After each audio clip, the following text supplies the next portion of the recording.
around the entrance. Just try and herd them back. Look, it's not my fault that they have got all excited. Honestly, you'd think they're sundowning or something. Look, just try and herd them back. Herd them back. Okay? I mean, I didn't wake them up. No one down here woke them up. Just try. I know they're belligerent, but nobody's coming with any blood. So just tell them to quit it. Look, if all else fails, I'll send my husband along, okay? But just, you can deal with this. You can deal with this. Okay? Don't make me send Hades. Hello. How are you? So, I'm back. Told you I'd be back. Told you, and I hope that you all enjoyed the effort that I made to come up with my 10 favourite Shakespeare plays, because that took a bit of thought. Anyway, I'm back. Now, I have a bit of bone to pick with you lot. Yes, you lot. Top side. You have caused unbelievable chaos down here. Unbelievable chaos. I'll tell you why. I will tell you why you have caused unbelievable chaos down here. All of a sudden, after centuries of only dusty old classical scholars ever speaking about them, all of a sudden, the whole of your world is all twittering about the great heroes, Odysseus and Helen and Achilles and Agamemnon and Menelaus. And you know what? Down here, they heard you. They are all crowded round the entrance to the underworld at the moment, waiting for somebody to come down with a sheep and a sword to feed them blood. Because they think somebody wants to talk to them. Because nobody, apart from a few dusty classic scholars, has said their names in this sort of volume for centuries. Do you know the kind of chaos it is down here? It's like sundowning in a nursing home. Honestly, it is. My husband may have to put on shoes to deal with this. If my husband has to put on shoes to deal with this, it's not good. Not good at all. I'm just warning you. So, you better like, subscribe, comment and share, because my husband has to put on shoes. Not a good thing down here. But anyway, I have a play. Now, when I talk about these people, this doesn't happen because they're used to it. They're all asleep. They don't listen to me. It's when you lot talk about them that we have problems. So I can have all the plays that I like. You, on the other hand, you better come down here. No, on second thoughts, don't come down here with a sheep and a sword, because that'll be even worse. Just leave them alone. Leave them to the dusty scholars. Honestly, they're more trouble than they're worth, dead heroes. But anyway, before we start, remember, blah, blah, blah, blah, shop, blah, blah, blah, blah, books, blah, blah, blah, blah, Redbubble, blah, blah, blah, blah. Like, subscribe, comment and share, or I'll jump out from under the bed and scare you witless. Okay, so what are we doing? Well, because you woke all the heroes up,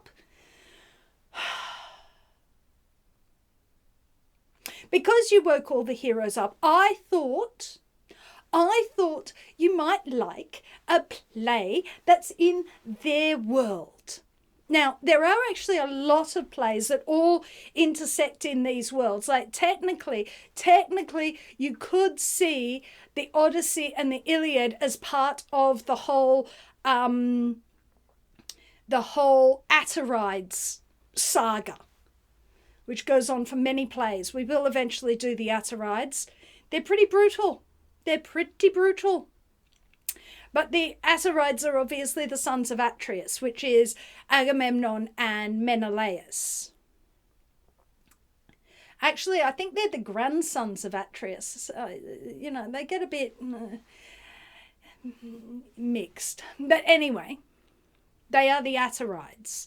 And we are doing an Atreide play. But now it occurred to me that the Greek plays that we have done up till now would make you assume that the Greeks were a very dour lot, that nobody had any sort of fun, and they certainly didn't have anything in the way of comedy.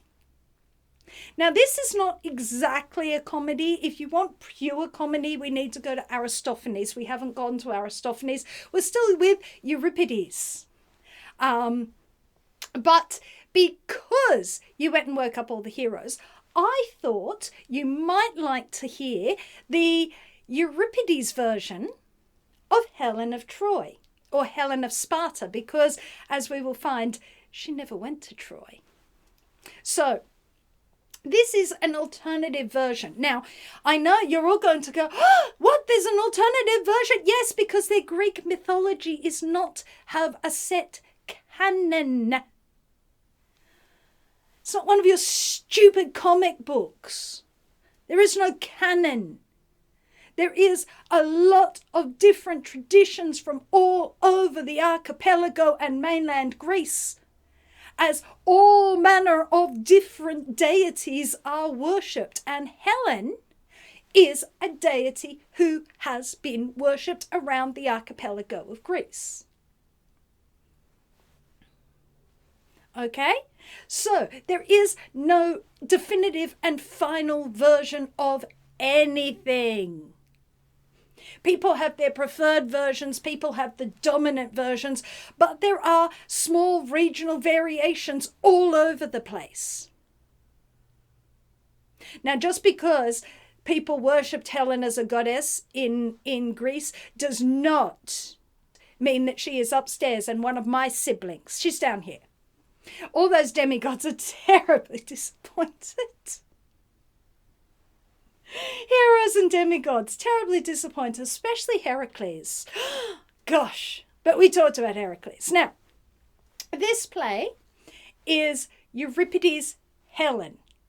And I know you're going to say, well, how exactly comic could this be? I mean, Alcestis has a happy ending, but it has a very, very Deus Ex Machina ending, which Euripides is quite fond of. This too has a slight Deus Ex Machina ending.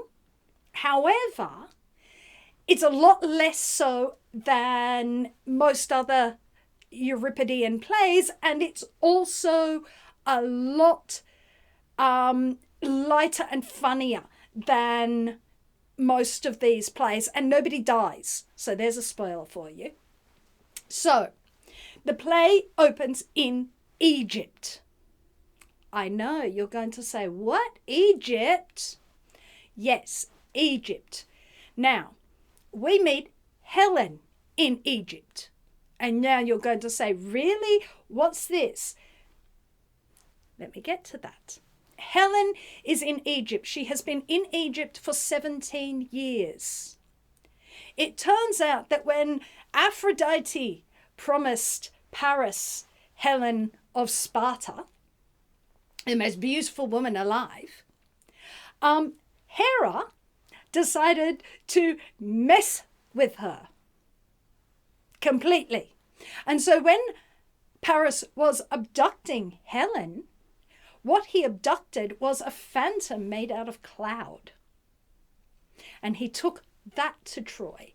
In the meantime, Hera, in her ineffableness, transported Helen, the real Helen, to Egypt, where she has been under the protection of Egypt's king Proteus. Now, don't expect any of these names to be at all Egyptian, because they're not. They're all Greek-sounding names. And this is not Proteus, the sea god Proteus, but he does have a nymph wife. Okay? Names get reused. Just to confuse you. Just to confuse you. Now, Proteus has died. And Helen is taking refuge at Proteus's tomb in the same way that a Greek would take refuge at a temple. So the tombs of the forefathers in Egypt provide sanctuary the same way that a god's temple would provide sanctuary in Greece. Okay, so she is taking sanctuary at the tomb of Proteus because his son, who has a name I cannot pronounce, so therefore I'm not even going to try, is pressuring her to marry him. And Helen, who is terribly aware that her name has been dragged through the mud and used as an excuse for this war, which is really the gods. The war is caused because the gods want to depopulate the earth a little bit. And she is being used as an excuse for this. She has heard various tales over her 17 years in Egypt. She meets at first another exile, Tertius. And Tertius is the brother of Ajax. And Ajax, he tells that he has been exiled because he did not die at Troy with his brother. His father is upset with him. He has been exiled, and he tells Helen of the death of Achilles, who had once been a suitor of hers. He tells of the dividing of the armor that led to Odysseus winning Achilles' armor and Ajax, in his rage and frustration at not winning the armor, killing himself. He tells that after 7 years of wandering the seas, after a terrible storm at sea split the fleet, that Menelaus has died at sea. Helen is very upset to hear about all the destruction of Troy, the deaths of people she knew, and most of all of the loss, or the believed loss, of her husband Menelaus. Helen, knowing all the tragedy for both Greece and Troy of the wars, and also knowing of the tragedy that her being stolen and the stain on her name, that she is this marriage vow breaker, this whore, has left on her family. Her mother, Leda, has died of the shame of it. She took her own life. Her brothers are also dead.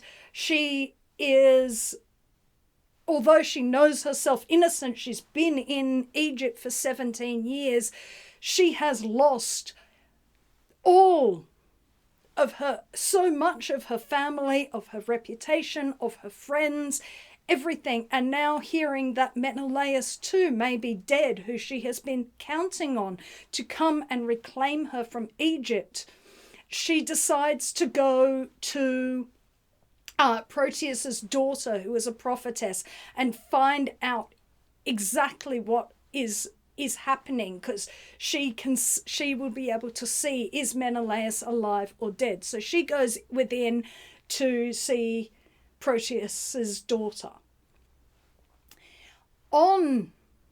After Helen leaves comes a man in rags, and this man is none other than Menelaus.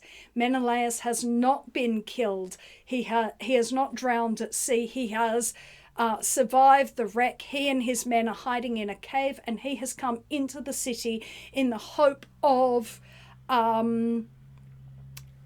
getting supplies. His men are guarding what he thinks is Helen, but is actually the cloud form that Hera created. So He comes into the city. He comes to the son of Proteus's door, and the portress, she's called the portress because she's a female porter. She turns him away because the son of Proteus is killing any Greek, basically because he wants to get rid of Menelaus. He wants to marry Helen, and he wants to make sure that Menelaus is absolutely dead and can't reclaim her, because he wants to marry Helen himself. This is why Helen is hiding at the tomb. So she's risked that to go back into the house to talk to his sister. Menelaus is quite insulted by this. Yes, he looks like in rags, but he's a great man, and he is insulted by the fact that he's being turned away. However, Helen comes out, and Helen and Menelaus again see one another. Helen is overjoyed. This is Menelaus. She has been waiting for him. She has heard from Proteus's daughter that Menelaus is alive, and now here he is. Here he is in the flesh, not drowned. Menelaus is quite perturbed because this woman looks just like his wife, but he left his wife in a cave. This cannot possibly be his wife, and yet she's insisting, I am Helen, I have been here for 17 years, I have been waiting for you to return. It's actually quite funny. Eventually, a servant comes up and says, my lord, what happened? Helen, she vanished. She floated up into the sky and vanished. Because that was, and Helen says that was the cloud form that Hera created. I have been here, and they embrace. Menelaus and Helen are finally reunited again.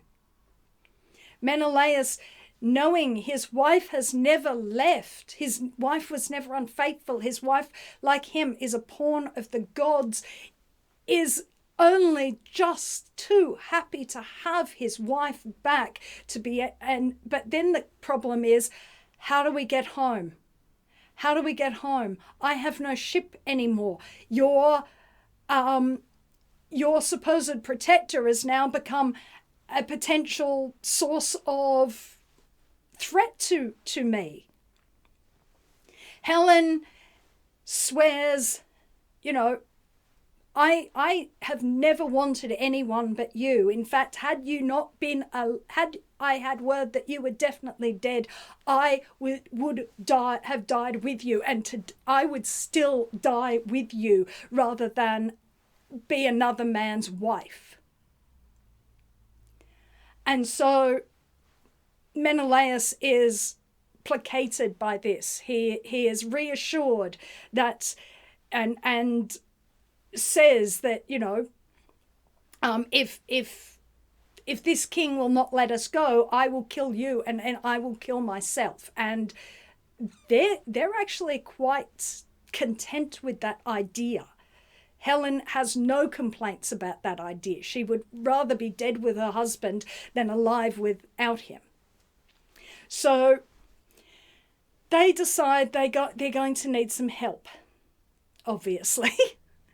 And they go and they beg the help of Proteus's daughter, because she already knows, and they need to know whether she will tell her brother or whether she will side with them.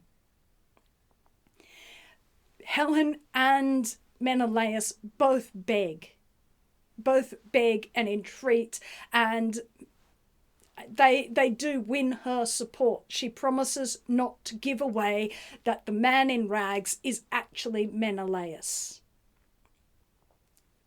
So Helen tells Menelaus that, do you consent to being called dead? Because this is like a big, this is bad luck to do that. But this she says, this will work. I am going to go inside and put on mourning, and you are going to confirm word that Menelaus is dead. and we're going to use this to get what we need to leave. And so Helen goes into the house and puts on mourning and tears her clothes, cuts her hair, cries and cries. And when the son of Proteus comes along, he's like, what has happened to you? What has happened? And she says, I have received word that my husband Menelaus is dead. Final word, he is dead. He is dead. He drowned at sea. And you know, who brought you this? This Greek here, he brought the news. He brought the news of what has happened. And Menelaus confirms his own death. And they both tell the son of Proteus of the rites that need to be observed for a Greek who is lost at sea. They cannot build an empty tomb to a man lost at sea. They have to take the things out to pass the breakers out into the open ocean and there sacrifice the animal and weigh down and sink down the grave goods. And Helen says, if you allow me to do this, I have to do this. This has to be done by a mother, a wife, children of the dead man. If you allow me to do this, I will consent to our marriage. And the son of Proteus is like, yeah, go ahead. I'll give you everything you possibly need. Everything you need. And so Helen takes Menelaus into the house and cleans him up and dresses him. And the son of Proteus is feeling pretty chuffed as he organises everything that is needed for Menelaus and his men to make their escape. So they leave. They leave the Greeks from hiding in the cave, Menelaus with the bull and all the grave goods, including armour, and Helen. They go out past the breakers. They sacrifice the bull. Menelaus sacrifices the bull, but doesn't call on the gods of the dead, but the gods of the sea. He calls on Poseidon to look favourably on them, which is kind of weird to the Egyptians because one of the Egyptians has returned. One of the Egyptians who was rowing has been rescued by a fisherman, and he's retelling what happened on this barge. That Menelaus, it turned out, was Menelaus, donned the armour. The Greeks all had swords hidden among their clothing, and that once they were past the breakers and once the bull had been sacrificed to Poseidon, the Greeks took the ship. They killed anyone who fell, and he had gone over the side and managed to survive the slaughter. And they're gone. There's no point even speeding after them. They have such a head start. They're gone. And so the son of Proteus is, damn them. Damn them. Who could have possibly helped? My sister helped them. And the slave who has brought this news, he's like, no, you must not kill your sister. You just accept they're gone. She was never yours to marry. You confused desire with destiny. She was never yours. Her husband reclaimed her. You cannot kill your sister. And the son of Proteus is so angry, and he's like, how dare you stop a king? And a slave will stop a king if the king is going to do something unjust. And before he can do anything to the slave, the Dioscuri, Castor and Pollux, or in this case just Castor. Now the Dioscuri actually did get they're a little bit annoying. One of them was immortal, and he did decide to share it with his twin brother. And so they are flitting backwards and forwards between here and upstairs all the time. Honestly, they're the only ones who can get away with it. But There you go. Castor, Deus Ex Machina, calms the son of Proteus, but it's not really like a Deus Ex Machina in a lot of the other plays where everything has gone beyond the point of having to, sort this out that so badly that we need a god to come down. This just sort of tidies it up and stops any bloodshed at the very end of the play. And so that's it. It's kind of a romantic comedy. It's kind of a Greek romantic comedy. It is interesting talking about it because it's very much a play about the pity of war, the sacrifices of war. It's very much a play about because Helen laments both sides of that war. When this play was written, Athens had just lost a war, and in, I think it was Sicily, and they were still at war with Sparta. So war is very much on their minds. This isn't one of those big heavy plays like the Oedipal plays where war is happening and people are tearing kingdoms apart. This is a reuniting of a faithful husband and wife in a time of war, at a time where Helen has lost so much. She has lost her reputation. She has lost her family. She has lost the regard of her family, of her friends. She is seen as, the whore. And all of this is not something that she has any control over or was even her fault. She is a plaything of the gods. Menelaus too is thrown about for 7 years. He doesn't get to go home easily. He has travelled around and about for 7 years, but by coming back and by accepting Helen and by believing Helen, he has given back his wife. He has given back his security. He has given back his ability to return home. He is thrown around for so long because he's got to get to Egypt to reclaim his wife. And the gods have a tendency at this point. Now, my husband and I did not get involved in this. We do not get involved in petty human rubbish. But for some reason, my father, my uncles, my aunts, my mother, and all my cousin siblings decided that they wanted to get involved. And we had the administrative nightmare from hell trying to deal with everyone they sent. You've really got to stop sending them at that volume because it's a nightmare down here when you do that. Just please don't. Don't. Anyway, we didn't get involved, but for some reason they turned a mortal struggle and a mortal quarrel into their own little thing and set everyone against each other. It took ages to smooth all that out. We just sort of hunkered down, took our shoes off and waited it out, because I genuinely do not have to go upstairs if I don't want to.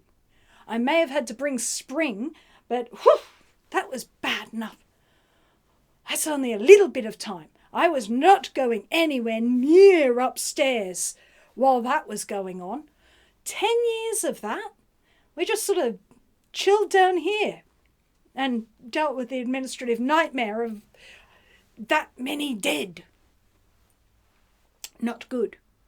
But this play is looking at the pity of war. It is an anti-war play in some regard because it looks at the fact that no one has come out a victor out of this. The Greeks have lost. The Greeks have lost a great many of their heroes, their kings. Their kings, if they've sent sons, are now grieving lost children. The kingdoms have lost their kings. And people have just the griefs of everything are just massive and overflowing, and do not, are more than individuals can really fully comprehend. People can comprehend their own losses, but the losses are so huge. And so when Menelaus discovers he gets his wife back, and his wife is innocent, it is this moment of joy. It is why you get this comedy. It is why the villain of the piece is so easily subdued. It's why he really isn't much of a villain. He's more of a rube who gets conned by a clever Greek couple.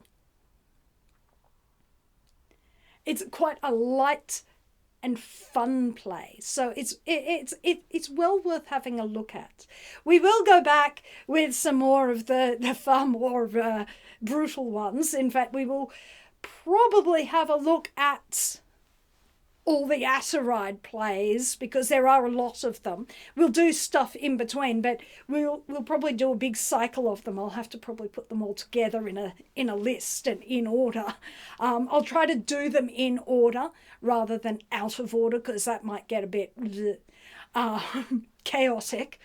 But so that's what we will look forward to next. We'll intersperse them with more modern things. But anyway, that's Helen. And could you please, please, please stop waking up the heroes? As I said, my husband doesn't like to put on shoes. You make him put on shoes, bad for everyone. Anyway, I will be back again with another play. And until then, bye-bye. If you would like to support this channel, come across to the Black Cockie Press website, www.blackcockiepress.com.au, where you will find books and other writing services to help with your writing.